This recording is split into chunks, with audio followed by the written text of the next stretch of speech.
Today's masterclass is with someone whose cinema has left an cultural impact, not just in India, but across the border.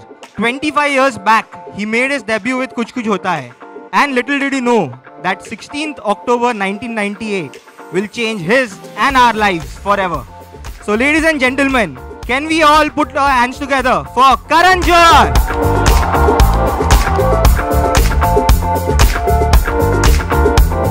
Congratulations firstly for 25 years. Thank you. Can't believe it's been 25 years. My God. 20. Huh? What? Silver Jubilee. Huh. I should have worn my shiny silver jacket and arrived. Silver Jubilee, my God. I feel like that was a different era. I feel like I was a different person. Like it doesn't feel like when I see like some making clippings. And you know, a lot of those, unfortunately, in the deluge, we had a go down in Mahalakshmi, and all without any backups. Unfortunately, a lot of our making footage, a lot of our stills, a lot of those memories during the making of Kuch Kuch Hota Hai just went. We have nothing. We have nothing. We had so many, so much BTS and so many behind-the-scene interviews, moments captured, that we were doing it, like the AD team was doing it. We had nothing, and those days we weren't smart enough to have a backup, which was silly of us. But so unfortunately, I have nothing. But the memories are intact. They're entrenched in my memory bank. Yeah. So firstly, thank you again, sir, for attending this Pink Villa Masterclass. Thank you for having me. So, my first question to you is, you started shooting for Kuch Kuch Hota Hai probably when you were at the 25 years old, I think? 24. 24 years old. Do you remember the process of putting this entire setup together? It was one of the biggest ensemble film ever, so... Oh God. Everyone's seen the film here, right? Okay. There must be somebody who hasn't seen it. Put your hand up. There, see? There, I was right. There has to be that. It's the Gen Z kids. I have 1, 2, 3, 4. Do me a favor. Please watch it. Please watch it. Please watch it. It's available on Netflix and Amazon. And I think you might have a good time watching it, especially after our conversation. Let me tell you, it was very bizarre. I was an AD on Dilwale Dulhania Le Jayenge.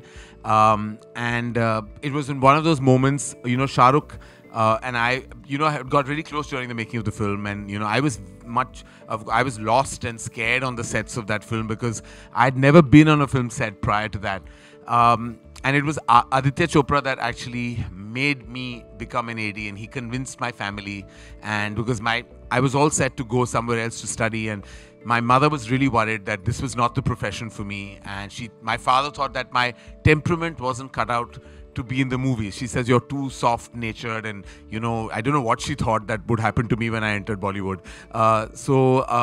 Somehow the other Adi convinced her, and I began my journey as an AD. And when I joined in as an AD, I wanted to be a costume designer. So my first assignment was to do Shah Rukh's clothes. And that's how I actually got close to Shah Rukh, in the process. And then one day in Switzerland, when we were shooting Tujhe Dekha, not Tujhe Dekha, what am I calling Tujhe Dekha? Yeah, Tujhe Dekha, sorry. Kuch Kuch Tujhe, it's all blurred. Tujhe Dekha, on the top of a mountain in Switzerland. We were waiting for Kajal actually to get into costume and come, and he looked at me and he said, when you do your first film, I want to do it as an actor. And I had like half experience on the making of that film. So I was like, he's just being polite because it's cold. And, everyone's missing home. Everyone's being nice to each other. So I was like, yeah, of course. And then Kajal joined in and she's saying, what are you talking about? And Shah Rukh said, if Karan does his first film, I'll do it. She said, yeah, then so will I. It'll be fun. And it was just left at that. And I was like, I went back and told Adi, they're just being sweet. And why would anyone want to do a film with me after one film of experience? Like, I don't know if I'm equipped. When I got back from the outdoor, Shah Rukh called my dad, and he said, he called my father Tom Uncle. We don't know why. And he said, Tom Uncle, my next film after Duplicate, because he was already doing Duplicate for my dad. He was like, that film I will do, which Karan will direct. And I'll start that in October 1997. So my father was like, but like Karan को कुछ ज़्यादा पता तो है नहीं, अभी AD है, उसको 5-6 साल लगेंगे, उसके बाद भी देखेंगे अगर वो करना चाहता है. He said नहीं, आपका बेटा डायरेक्टर है और मैं कर लूँगा, उससे बोलो बस कहानी ले आए. So then my mother was like, you don't know anything, what is Shah Rukh talking about? So I said, I don't know, he's just being sweet, I suppose. But when the film released in October, it released October 19th, 1995, and or was it 20th? One of these days, 20th. The very next week, he followed up with me, and he was shooting for Chahat. And he was like, come and tell me what story you had. And I had no story. But I lied to him and I said I did. Because I was like, I don't want to lose this opportunity. He was like, come to Jaipur. And I went to Jaipur. He was shooting with Pooja for a song for Bhatt Saab. And I just randomly, while flying to Jaipur, I thought of this scene between a father and daughter, you know, in this jam. The scene that is there between Shah Rukh and... I just thought, I narrated that moment to him. And he's like, okay, write the whole film.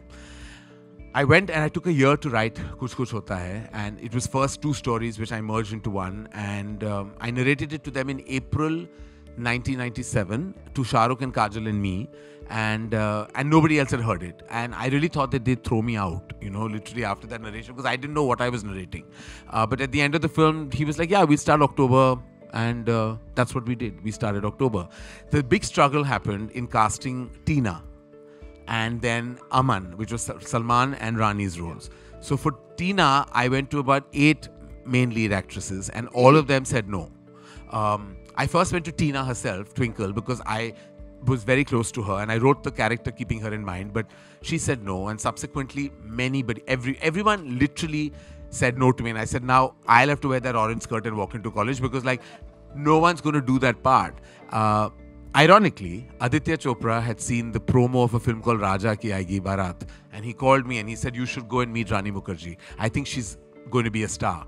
So I met her and narrated the film, and she also said, give me 2 days to think. So I was like, you know, now ye to ho gaya, koi nahi karega. But 2 days later, she called me and she said, how will you convince an audience that Shah Rukh is in love with me over Kajal? Because Shah Rukh and Kajal were the dream couple at that time. And I was like, it's my first film, I'll do everything. I'll work very hard to convince. So she said, I'm going with your conviction. And she came on, and literally then I went to everybody else for Salman's role, and nobody said yes to me. I met Salman at a party, at Chunky Pandey's party, and he was like, you know, only an absolutely confident person will do this film, and I'm that person. Why don't you come and meet me tomorrow? I went and narrated the film to him. At the first half, he said, I'm doing it. But I said, but Salman, you come in the second half. You have not heard the second half. He's like, no, I don't care. I know where it's going. And I'm doing it. I really like your dad. And I like your energy. And I'm doing the film. And I walked out of there and I was like, Salman Khan is doing this film. And I called up Adi, you know, and he was like, oh my God, the film just got really big. And, you know, there was already Shah Rukh and Kajal. And Rani was this promising new actor. She had done Ghulam. And we started shooting in October 1997. With no hiccups, Himesh. The film was ready in July, and on my 25th birthday, we were shooting the summer camp portion, and it released October 16th, and it was just the most surreal moment of my entire life. I wasn't there, actually, when the film released. We had some threatening calls at that time, so me and my parents had to fly out on the opening night itself, because for security purposes we just needed to be. So I never saw the film in back home at all. I used to just have friends who would call me and, you know, put the phone on the audience, towards the audience when Salman enters or any big moment in the film, and I would just literally have tears coming down because I wasn't there and I couldn't see it. So I went to see it in London a couple of times, but it just didn't feel the same. Like, it's sad that I've not seen Kuch Kuch Hota Hai with an audience in my country. Just when I came back after 6 weeks, it was the award season time, and you know, you won it all. And then and like winning those awards, I remember holding that first Filmfare award, and I was like, I couldn't breathe first, because you know, it was just like, I don't think I can describe that moment, because as a child, you've always imagined, you know, being on that stage, winning that award. Seeing your dreams come true. We all have dreams, right? We all want to go somewhere with our lives. And this was an impossible dream in my head. And when it came true, I was like, I don't think it gets better than this. And I just had to be grateful to the universe for everything that happened. Because when I see the trajectory, I'm like, I don't know how this happened. I was not meant to be here. Aditya Chopra convinces me. Shah Rukh Khan does the film. Kajal does the film. Salman Khan does the film. Rani Mukherjee does the film. The film gets made. And people kind of like it. Barring the 5 people here who haven't seen it, the people liked it, and like it kind of grew in pop culture. And like I really still feel like when I haven't seen the film in a really long time, but I really don't know how things happened. Like, I don't know. When you ask me how the story came to me or any of that, I can't give you any explanation. Just destiny. It was also just a lot of my love for Hindi cinema. Yeah. There's so much of Yash Chopra in there. There's so much of Suraj Barjatia. There's so much of Raj Kapoor. So many influences I've had as a kid. I just like, for me, just that film was like one big dream. But so, you know, like you said that the casting, like Shah Rukh came and he said he's doing your film. You went to Salman, he said he's doing the film without even hearing the second half. Do you think casting back then was easier and it is much more mechanical now? Oh yeah, oh my God. People were like so much more, it was on faith, trust and energy. Yeah. Today I'm like, actors take too long and take themselves way too seriously sometimes. And I'm like, yeah, sometimes you've got to just take that plunge, you know. In those days, it was just about the energy between director and actor and between a narration. Like, you know, it was just, sometimes we didn't have, like, do you know, there's no full-bound script of Kuch Kuch Hota Hai that exists. I used to narrate it, I had never written it. So when the film released, Nikhil Advani had to write the screenplay down from the film. We didn't have a screenplay. Like, I used to write scenes on, like, those days we weren't even on the computer. We edited on the Steenbeck. There was no Avid. It was like I used to write in Hindi on pages and Xerox those pages and send them to the actors. We used to write those, and many a time we like changed scenes last minute. I would change and add dialogues because it was just like actors were there on good faith. It was, like you said, so much easier. And people used to do films for love sometimes. Yeah, today, I suppose there's love and lots of money that's required for anyone to do a film. But Kuch Kuch Hota Hai changed the lives of each and every person associated with the film. How did it change for you? Did it add pressure for your second film which you made, which was K3G? Yeah, I mean, because the film had achieved, you know, success, and I was very grateful. Then I think, I remember telling my father that I want to work with Mr. Bachchan, Mrs. Bachchan, Shah Rukh, Kajal, Hrithik Roshan and Kareena Kapoor. And he thought I'd gone mad. He looked at me and he said, "Beta, ek hi picture banao. 3 projects mat plan karo." I said, "Nahi, ye sare ek hi film mein hai." So he was like, "What?" He's saying, "What is this movie?" So I was like, "It's a family saga." And I really wanted this cast. And I went one morning with the story to Shah Rukh first, and he said, "I don't need to know, I'm on for the film." Went to Kajal, she was shooting at Filmistan Studios. That's the second meeting, and she heard it and she was like, "I'm on." I went to Mr. Bachchan, met him, and he was very gracious and kind and wonderful. And then I left Mr. Bachchan's house and I called up Jaya Auntie and I said, "I want to meet you." She said, "But you were just here." So I was like, "No, I'm coming in a professional capacity." So I came back and I narrated the film to her. The idea, I mean, the long form idea of it. And she was like, "I can never say no to you." I went to Dugu's house, and Kaho Na Pyare hadn't released, but I had a lot of faith in him. And he was like really happy and excited to be on. And my last meeting of the day was with Pooh. I met her and she was like, I mean, I said hello and she was on. Like, she was like, "Yeah, like we're doing it. Like, I don't want to know the story. Just tell me, you know, when you start." So the interesting part is that I signed all 6 actors on one day. It was all on the same day. And it was the best day of my life. And that's how easy it was. You know, it was just wonderful that actors came on energy, faith, trust and belief. When the film released, the rest is history. It's like one of the biggest blockbusters that we have seen till date. But Karan, sir, I remember that back in the day you had given an interview where you said that all through the year, in the start, first half of the year, people were saying K3G is the biggest film of the year. And then suddenly came Gadar, which changed the tides in that year, and that added immense pressure on you. You know, that year, Himesh, and I'd like to share this with everyone. It's, you know, the lessons you get in life can really ground you. And I feel like that year for me was very critical, not for me just as a filmmaker, but for me as a human being. I feel very strongly that, you know, when you start flying, there is sometimes destiny or sometimes circumstances way of saying that, you know, stay in your place. Because success and failure both can happen in your life, and you know, when you get success easily, there is still a struggle to maintain it or to achieve it. That year, in the beginning of the year, for some reason I was like, I was like, I'm making the biggest film of the year. Like, what's going to get bigger than this?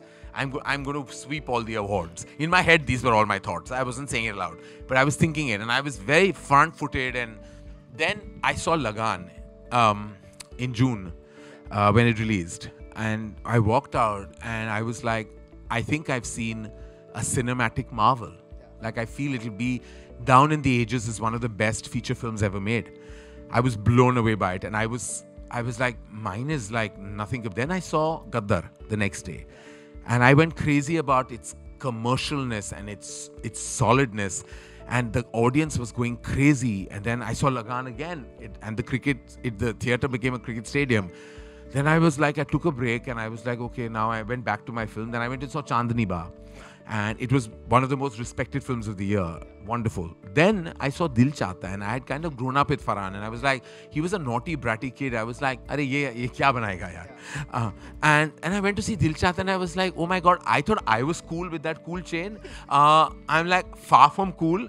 What is really cool is Dil Chahta Hai.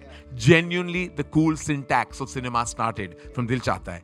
By the end of it, I was like, from becoming the front-footed filmmaker, I felt like I was the underdog.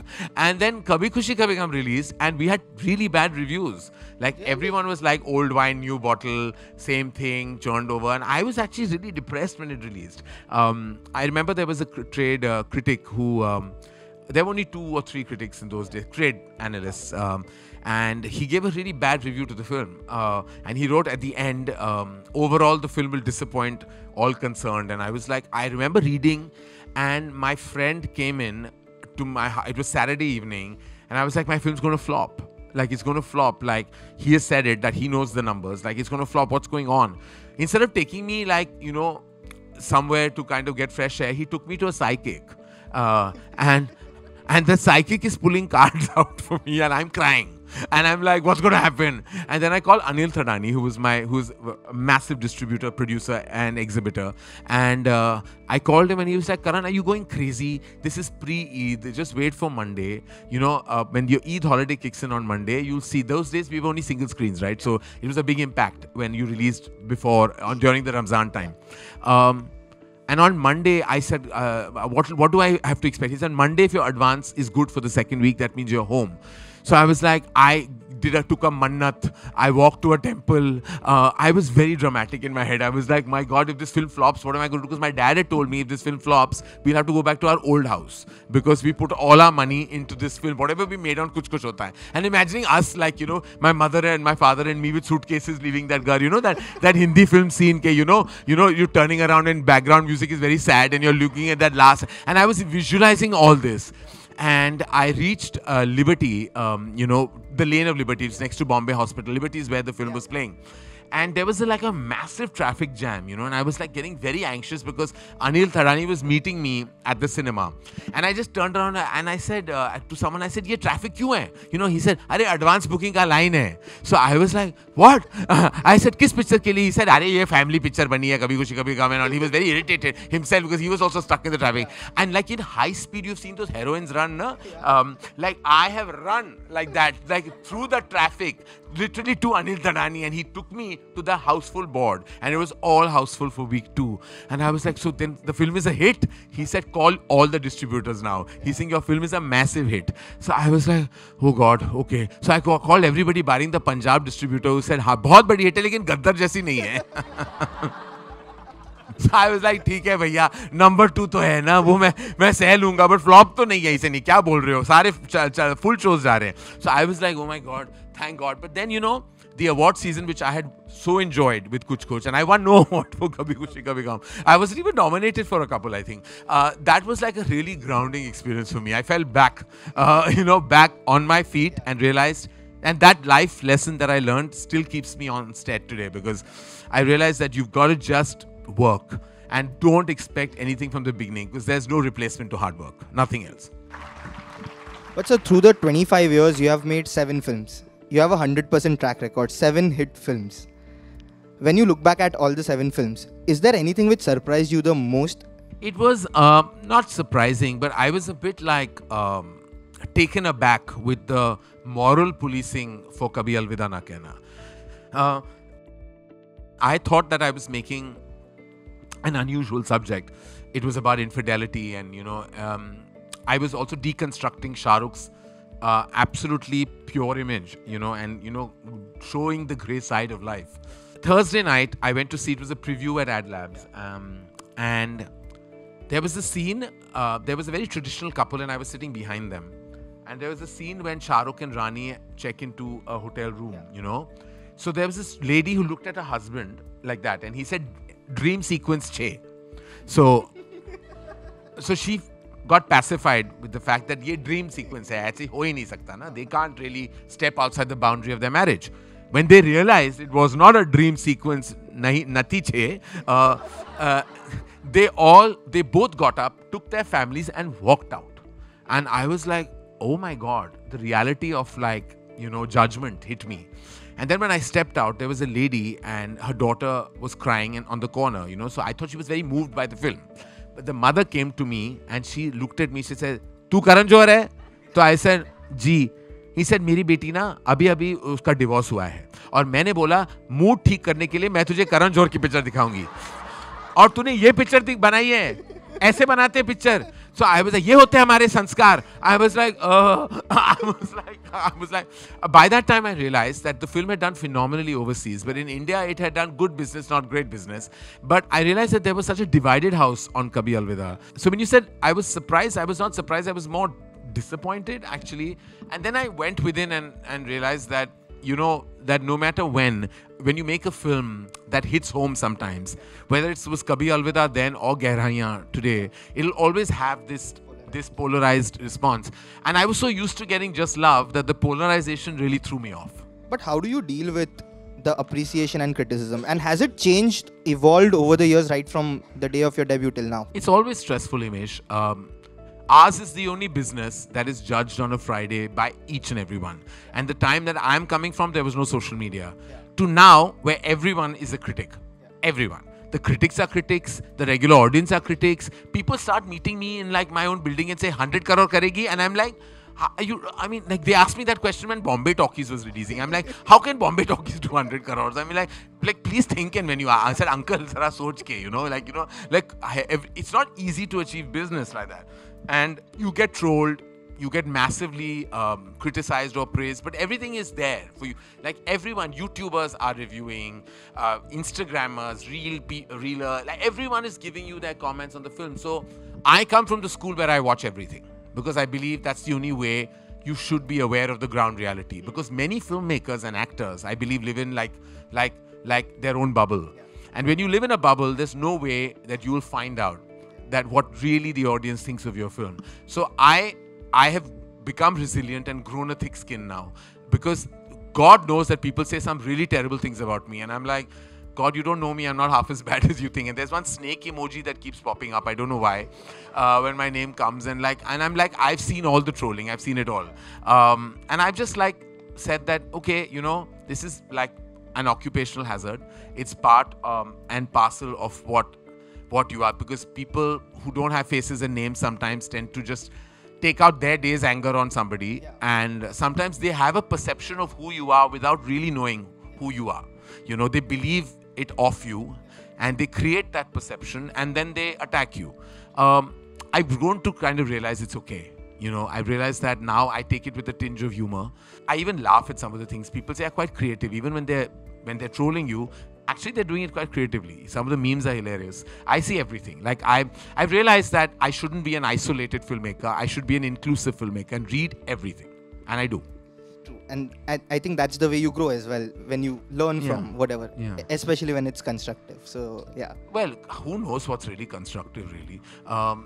Most of the time, I'm not sure it's constructive criticism. But there are a few critics that I take seriously that I read. But the others also I read. And I love some of the YouTubers. They're quite hilarious. And they get really angry when they don't like your film. They start screaming loudly. And I'm like, but aren't you mic'd? Why are you screaming? And then there are suddenly people outside, cinema halls, who have become self-proclaimed critics, and I see everything. Karan sir, of the filmography of the films that you have directed, most of them, actually all of them, have family emotions, drama, comedy. But one film which stands out for me is My Name is Khan. That is unlike anything that you have made. How did the subject of My Name Is Khan come your way? It was actually started. I was in a dinner with people in New York, actually, and very educated. Some of them were college friends of mine. Some of them were friends of mine in New York, all educated in some Ivy League schools and colleges.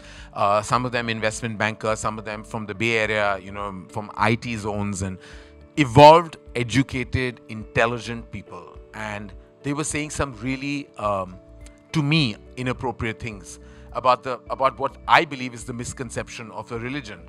And I looked at them and I said, I cannot believe all you educated people are saying stupid things like this. I was like, and I walked to my hotel. It was many blocks down. And I was like, I felt very strongly that I had to tell a story that came from my core, and it was about misconceptions, about what we believe and what it truly is. And then my research started on My Name Is Khan, and Shibani Batija, actually, who wrote the screenplay story of the film, she helped me with the research. We went to lots of institutions in, post 9/11, there was a totally different world that we were dealing with. And there were so many stories. And actually, My Name Is Khan is based on a slightly, a true story, of course, which was, we then, exaggerated and took the liberties cinematically, but it actually has its origin in a true story about someone we couldn't speak about because the family was not comfortable with us talking about this particular person. But he had said to his wife that, I'm going to go and find the president of America and say my name is Khan and I'm not a terrorist. And Shibani, who beautifully, brilliantly and diligently worked on the screenplay, she did massive research because I felt that it was out of my depth as a writer. I needed that support system, and she gave it to me. Like, it's entirely her baby as a writer, and I felt it was I was the wrongest casting as director, but I took it up as a challenge because I feel like the more uncomfortable you are, the more you will push yourself. Because sometimes when you lie in a comfort zone, you tend to get complacent. I was in a very uncomfortable zone as a filmmaker, My Name Is Khan, and I had to prove to myself that if you push me to a terrain that I'm not comfortable with, I can perhaps still deliver. It was the most challenging film for me, to actually direct, because you have to understand so much about the condition, first, and then the climate, and had to be hypersensitive about the projection and portrayal because you're dealing with a sensitive subject. It was the toughest film for me to direct, I have to say. Was Shah Rukh sir and Kajol ma'am surprised when you came to them and narrated the subject? Yes. Both of them. I mean, both asked me, that this is an interesting and an exciting choice. But they were so on board with it because I think it was the belief that three of us had built over a period of so many films. I remember Rajkumar Hirani sir once said that he was planning Munna Bhai Chale America, which was based on a similar subject. And then came My Name Is Khan, he saw it, he loved it. Yeah. And then eventually that led him to even stalling the film. Yeah. Did he ever have a conversation with you on the similarities? No, we just spoke we met at an event and he said, Arey, I didn't realize that you were telling a similar story, and I know his Munna Bhai Chale America was similarly about something like this, but I don't know the details of that stuff, but yes, we had a conversation about it. So, I think your friendship with Shah Rukh Khan, I think it would be 30 years. You know him since 32, 93, 94. 30 years. Yeah, 30 years. I met him on the sets of Karan Johar for the first time in 1993. 30 years, basically. Yeah. Do you remember the first ever conversation that you had with him? Yes. On the sets of Karan Johar, my dad took me because my dad was offering him duplicate at that time, and they were discussing dates and monies, etc. And Kajal was on that set. They were shooting the song Jati Hu Main. And I remember calling Kajal. I said, I'm coming with my father. I don't know anyone. At least you'll be there, So she said, yeah, I'm there. And so I went, but the time I reached, she was giving her shot. So she was busy. And Shah Rukh was wearing this bright orange Levi's shirt. I still remember. And you had built a perception and heard about movie stars and how they are. And I had this impression that movie stars are a certain way. And my father was a producer and he had dealt with many. And Shah Rukh, there was a lot of talk that he's actually kind of arrogant. And that he was not arrogant. He was the word is he knew what he was doing and he comes from drama and theatre and all that. But in 1 minute, I was just swept away by the magic of Shah Rukh Khan. Because he was not only just charming, chatty. He kept asking me questions about my school and college. He was so personable, and he looks into your eye and speaks to you. And that is the most beautiful part about Shah Rukh, is that when he's with you, he's present with you. He doesn't give a damn about who you are and where you come from. It's just you. And when he's talking to you, he's really looking into your eyes and speaking to you and genuinely wanting to know. And in 5 minutes, I think had become a fan. Like, I was like, oh my God, like, this is the most amazing human being I think I've ever met. He was magical. Like, it's like, and I feel like most people who haven't met Shah Rukh Khan have missed out, because that is like that moment, and it remains till today. We are 30 years, a deep family friendship. And even now, when I speak to him, he's magnetic. He's majestic, of course, but he's magnetic. That is not the first time, though, I met Shah Rukh Khan. I did a show which I'm very embarrassed about, and there's a reel making the rounds called Indradhanush when I was 15 years old. Anand Mehendu, the director, called my mother and said that, do you have a very fat son? And I was very large. I'll say plus size today. I was very, very plus sized. And my mother was, of course, very defensive, and she said, no, he has puppy fat, it will go. But he wanted a very plus sized person for his serial called Indradhanush. So I went to his office to audition, because it was summer holidays. I just done my 10th standard. And there was somebody sitting right opposite me doing the crossword and drinking tea. We sat for a couple of hours because Anand was busy editing. He sat, I sat. We just stared at each other once or twice, and I continued just staring into space because I didn't know what to. I was so stressed. First time I'm going, like, it's all new for me. Anand walked out and went to this person and said that, okay, so we're making this show called Indradhanush. And he's like, no, I just came to tell you that I don't want to do TV anymore. I want to do film. But I really like the tea in your office, and I wanted to finish the crossword. And he walked out. He left. And Anand said, like, how strange was that? I'm like, I said, I found him familiar. Who is he? So he said, his name is Shah Rukh Khan. And he did 4G. So I said, yeah, right. He was in 4G. That's why. And then the rest was like, he wasn't in the show. And Akshay Anand at that time did that same role that Shah Rukh was meant to do. It's so bizarre, because when I met Shah Rukh many years later, I told him, and he remembered. He said, Ocha, it was you who was sitting opposite me. He said, because we literally faced each other in a tiny room for 4 hours without speaking to each other. But who knew at that point that this particular incident and this particular moment will be so defining for me in my career. Since then, the rest, like 30 years of journey with him, it has been magical, I'm sure. So, Rocky or Rani Ki Prem Kahani, when you talk of that film, I think everyone over here, the Gen Z, has seen the film. I think, yeah. When you talk of that film, you have directed 7 films, which include Student of the Year as well. Every film has had a Shah Rukh Khan association.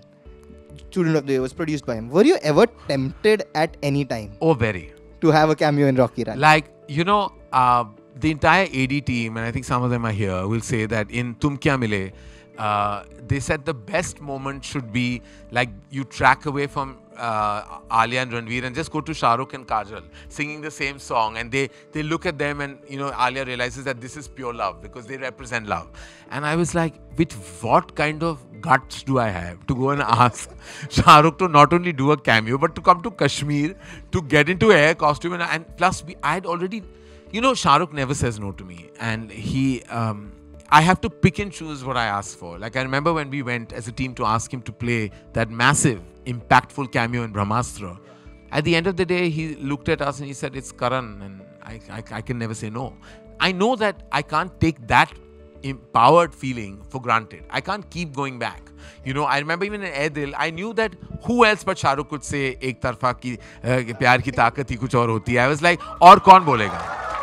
Aur kaun bol sakta hai? Isme sirf mera haq hai, sirf mera. And I was like, you need the king to recite those dialogues, So I was like, who's now an emperor, by the way. I told him, I said, now we have to just like call you Emperor Khan now. That's the new name. And I was like, I went and asked him, he said yes. Went on Brahmastra, he said yes.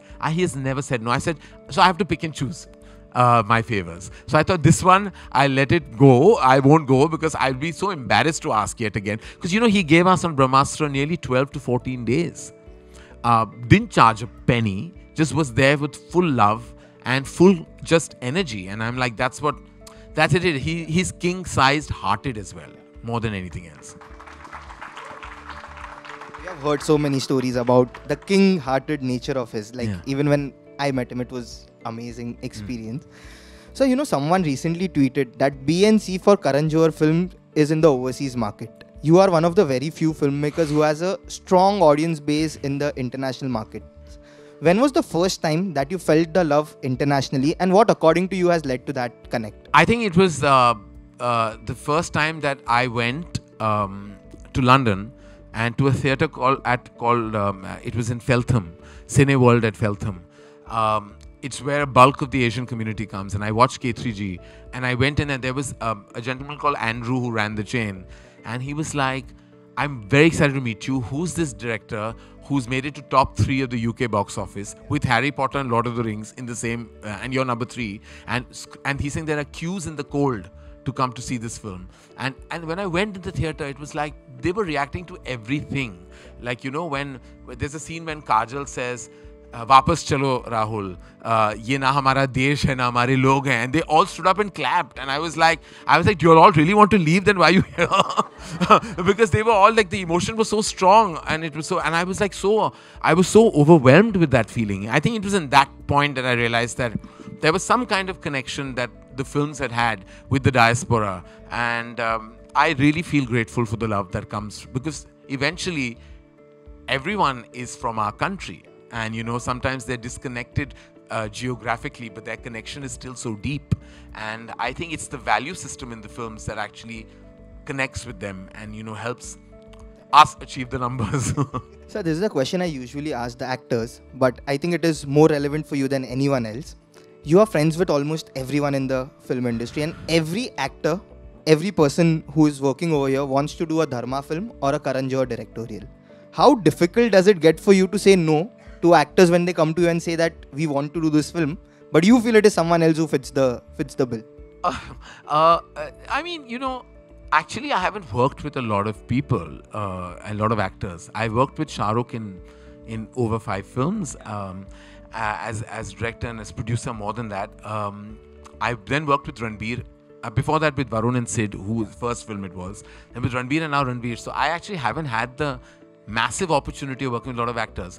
But because we produce many films, I've interacted and worked with many stars. I have very genuine relationships with all of them. So every time, I've never been in an awkward moment where an actor's come and say, "I want to be in a film, but I've gone to someone else." It's never happened, because I think everybody knows your reasons, right? For going to who you go to. And I still want to work with so many of them, because I feel like as a director, I still haven't worked with a lot of actors. Even when I directed Ranbir, it was like, for the first time I had ever worked with a movie star besides Shah Rukh Khan.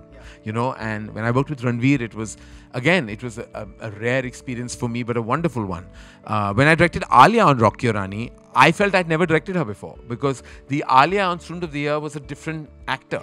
The Alia Bhatt who faced the camera as Rani Chatterjee in Rocky Aur Rani I was like, who taught you to be this brilliant? Like, it wasn't me.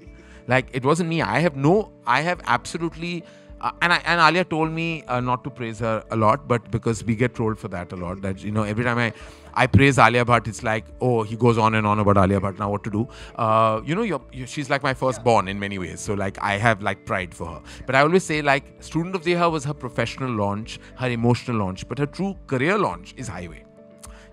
I think that truly is what cemented her career as an artist.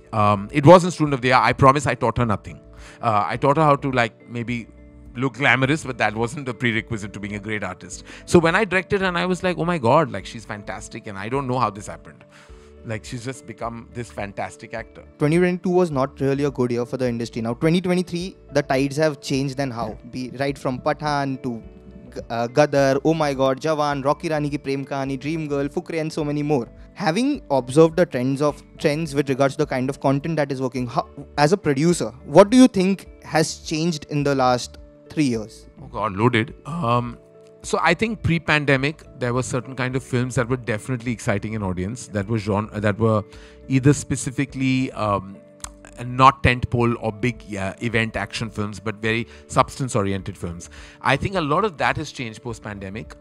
Those that are completely substance-based and message-based, or probably emotional dramas, human dramas, love stories perhaps, have been so actively streamed. Like when you go on to any of the streaming services, there's so much of that kind of content, thrillers, that people are, I don't think, investing their time and money in cinema halls. So for cinema halls to get those bums on seats, I think the big tentpole films or the films that really actually have like crazy word of mouth from day one.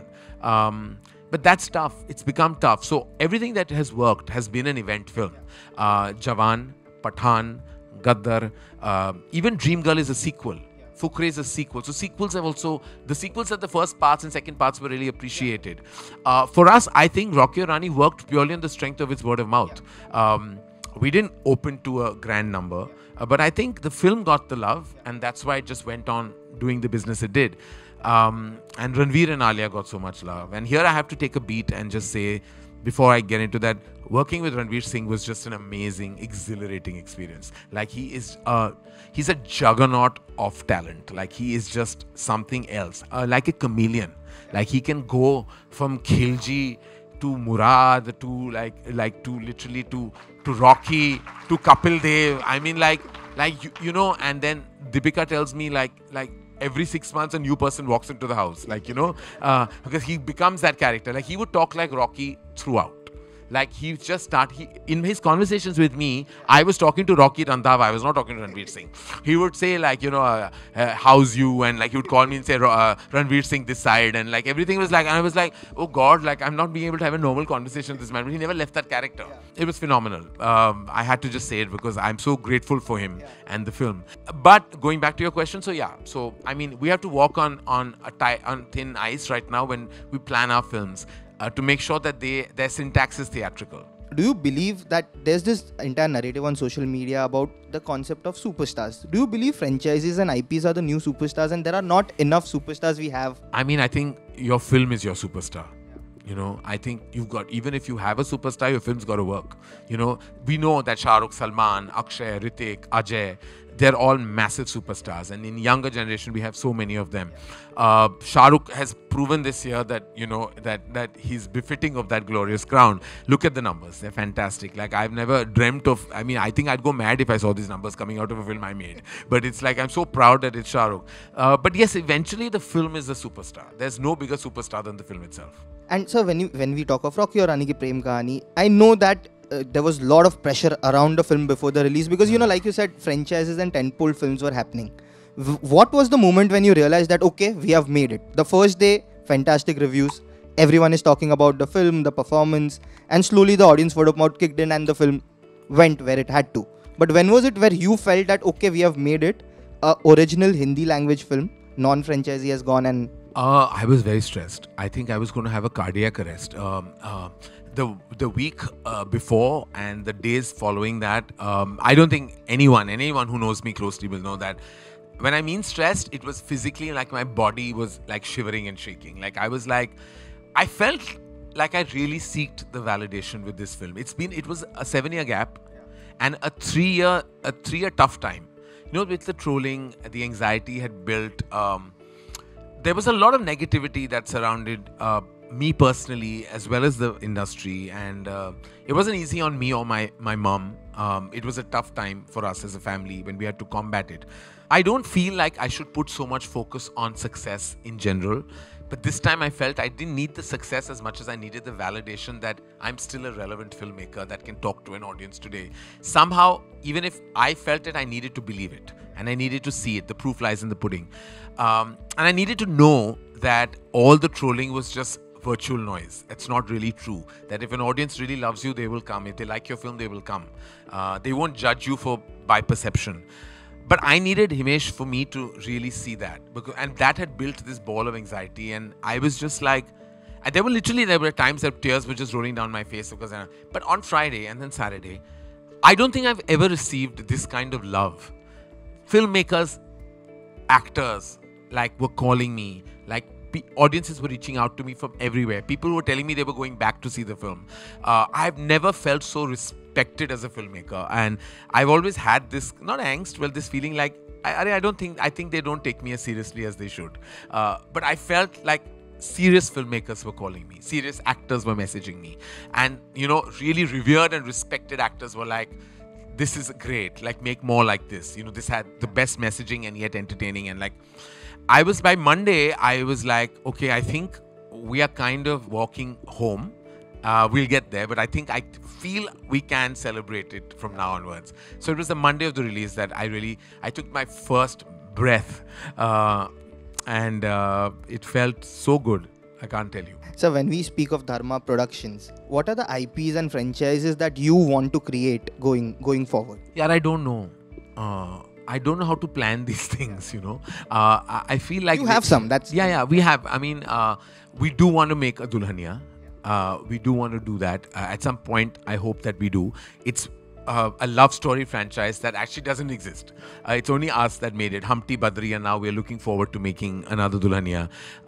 We're creating, as we speak, a couple, which I don't want to reveal at that point unless you break the story, which sometimes shocks all of us. We're like, how the hell did he find out? Like, who's the Pink Villa mole in Dharma Productions? We are creating, but I go by stories much more than because I feel like many people make projects, and those never result in good films. I think we have to make a franchise only when it's a good story, but not by just the fact that it's a 2 or 3 or 4. You know, I think not everything should be a 2. You know, just by adding 2 to something doesn't make it. While sometimes commercially, I'm given that advice, it doesn't always come organically for me. Though I will do it, and I will do it for commercial reasons. But many a time I wonder, like, is this being fair to an audience? You know, because I feel like you're just adding 2 to 1, but does it really need a 2? You know, make another film with another title. It's so great. But I know the world does it. Hollywood does it. We're doing it. It's been successful. My belief is if a story needs to continue, only then it. I've been asked so many times that, oh, why can't you make K3G2? And, you know, I'm like, that story was what it was. It ended there, you know. So, I don't know. My faith is more in stories than in numbers and franchises. I think in 2022, you announced that you want to direct an action film. Yes. Are you working on that? Are you planning to make it someday? Someday? Or is it your next? Let's just say that what I normally, when I announce something, I mean it. That would be interesting, I think. I mean, see, to me, not that I'm talking about anything that I'm doing in specific. When I mean action, I believe action is also a result of an emotion. Yeah. Just fighting for no reason is a film that will go nowhere. Yeah. I think motivationally, the action comes from a strong place of emotion. And emotion is something that I love to project. So for me, action is a subset. Emotion is the front star. You know, so if I can crack that narrative where the emotion is front and center, then the action will follow beautifully. And then it's a function of getting the great talents that exist in India and the rest of the world to kind of, you know, I don't, one thing is like, while popcorn is great, but making just a popcorn action film is not something that I would be excited by. And before we move on to fan questions, this is a question which if I don't ask, a lot of people on Twitter would be angry.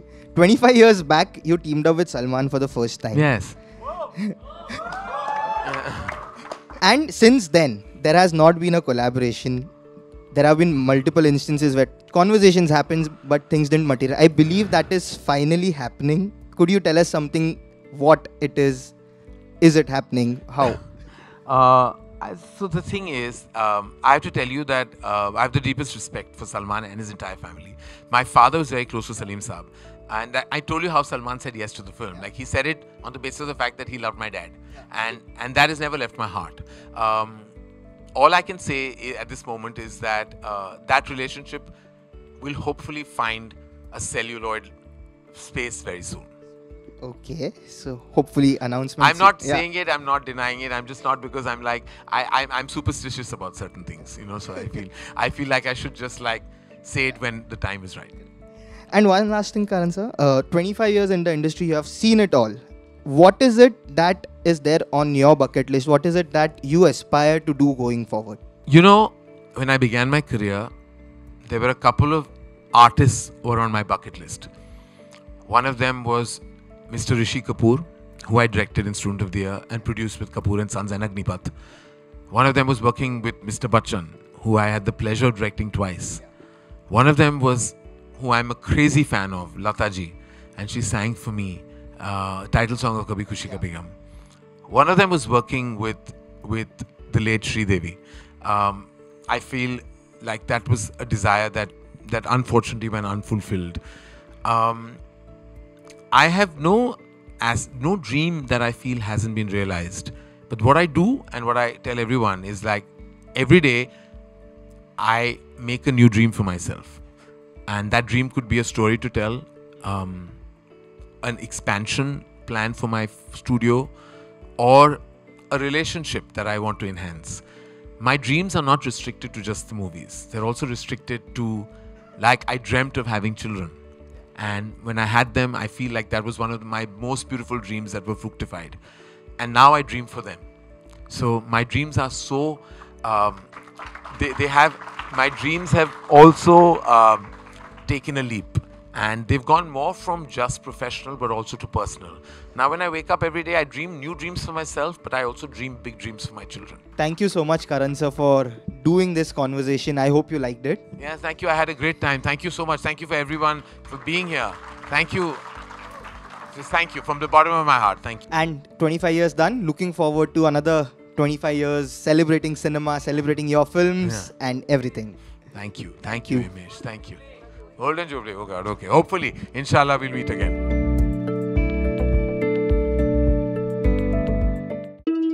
Pink Villa. Look no further.